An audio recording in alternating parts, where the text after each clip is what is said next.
Quality और consistent performance के लिए सिर्फ सिल्वर पंप्स एंड मोटर्स, नाम याद रखना। ગુજરાતની અંદર ભારતીય જનતા પાર્ટીના પાછલા 20-25 વર્ષના અહંકારી શાસનના કારણે લૂંટનો કારોબાર ચાલે છે।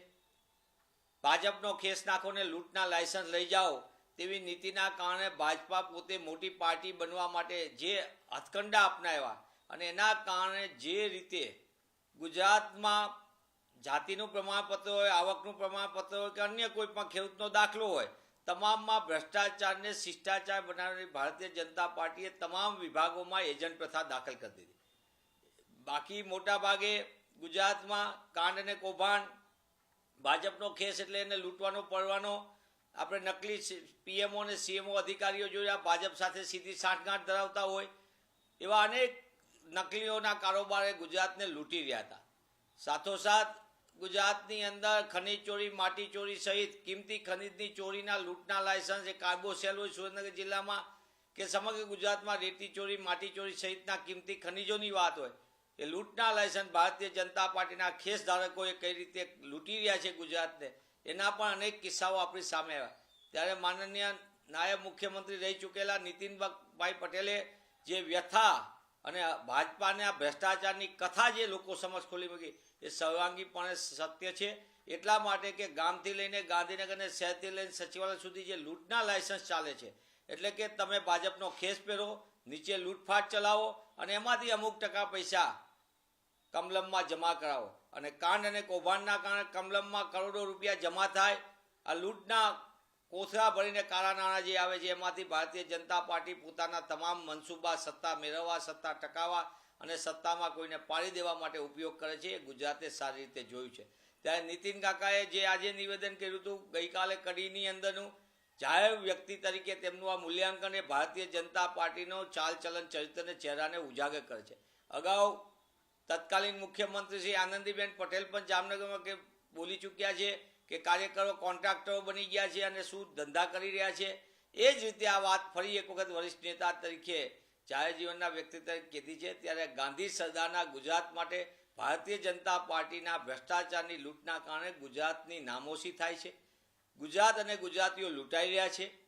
ભારતીય જનતા પાર્ટીના નેતાઓ લાજવાન બદલે ગાજવાનું કામ કરે છે।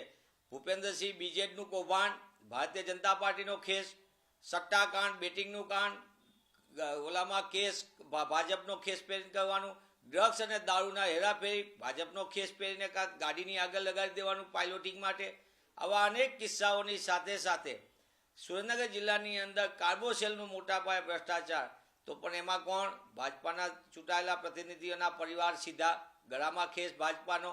અને એ રીતે જ ગુજરાતની અંદર તમામ પ્રકારના ગોરખ ધંધા, કાંડને કૌભાંડમાં પ્રત્યક્ષ અને પરોક્ષ રીતે ભાજપાના નેતાઓ ગળામાં ખેસ પહેરીને લૂંટનો કારોબાર ચલાવે, સહકારી ક્ષેત્ર હોય કે સરકારી ક્ષેત્ર હોય। ત્યારે હું આપના માધ્યમથી સરકારને પૂછવા માગું છું કે હવે તો નીતિનભાઈ પટેલ બોલ્યા છે, ભાજપાના ભ્રષ્ટાચારી ચહેરાને ઉજાગર કરતું નીતિનભાઈના નિવેદનથી સરકાર કાંઈ શીખ લેવા માગે છે? ગુજરાત અને ગુજરાતીઓને કાંઈ રાહત આપવા માગે છે?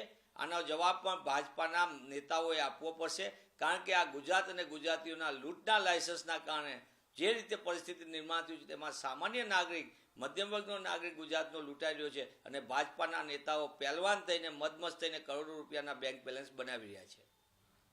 મનીષભાઈ, ખાસ કરીને જયેશ રાદડિયાનું પણ એક સભામાં એવી વાત કરી હતી કે પ્રશાંત કોરટના કારણે એમના જે માણસો છે તેમને ટિકિટ નથી મળી। તમને એવું લાગે છે હવે બીજેપીમાં લોકોમાં જ વિખવાદ જોવા મળી રહ્યો છે? ભાજપાની અંદર દંડ અને દંડાના કારણે સામેના લોકોને ડરાવવાનું અને સામેના લોકોની સાથે સાથે વિધિંદી પક્ષની અંદર પણ કોઈ પણ પ્રકારની વાસ્તવિક વાત કરવા જાય તો તેમને પણ દબાવવાના, એમના કચ્ચા ચીઠા ખોલી નાખવાની અને એમને દબાવવાની પ્રવૃત્તિ ચાલે છે। જે રીતે આપના માધ્યમથી સામે આવે છે હકીકત, પણ ભાજપામાં આ જે લડાઈ છે એ સત્તા મેળવવા માટે અને જનસેવા માટેની નથી, પણ ભ્રષ્ટાચારના લાયસન્સ ઉપર કોણ કબજો કરે અને કોણ મેઇન ડિસ્ટ્રીબ્યુટર ભ્રષ્ટાચારનો બને તે માટે આ સેવા સદન ઉપર કબજો કરવા માટે તાલુકા પંચાયત, જિલ્લા પંચાયત, નગરપાલિકા, મહાનગરપાલિકા આ લૂંટના મોટા પાયે કરોડો રૂપિયા પ્રજાને બદલે પોતે કઈ રીતે શેરવી શકે તે માટે આ રીતે ભાજપામાં એક ભ્રષ્ટાચારનો આખો ખેલ ચાલી રહ્યો છે અને એ ખેલના કારણે બરાબરની લડાઈ, આંતરિક લડાઈ ચાલી રહી છે. હકીકતમાં ભાજપાની આ લડાઈ જનતાની સેવા માટે નથી, જનપ્રતિનિધિ બનીને લોકોને ન્યાય આપવા માટે નથી, પણ આ કેમ ખાઈ ગયો ને હું કેમ રહી ગયો એ હુસાતુસીની લડાઈના કારણે ગુજરાત અને ગુજરાતીઓ લૂંટાઈ રહ્યા છે. એક વળવી વાસ્તવિકતા છે અને એટલા માટે જ ભાજપામાં સાઠ મારીને જે પરકાષ્ઠા ઉપર ચાલી રહ્યું છે સમગ્ર ગુજરાત જોઈ રહ્યું છે, પણ અંતે તો ભોગ બને છે ગુજરાતના ગ્રામ્ય વિસ્તારની નાગરિકો, ગુજરાતની નગર વિસ્તારમાં રહેતા નાગરિકો, એનો સીધો ભોગ બને છે.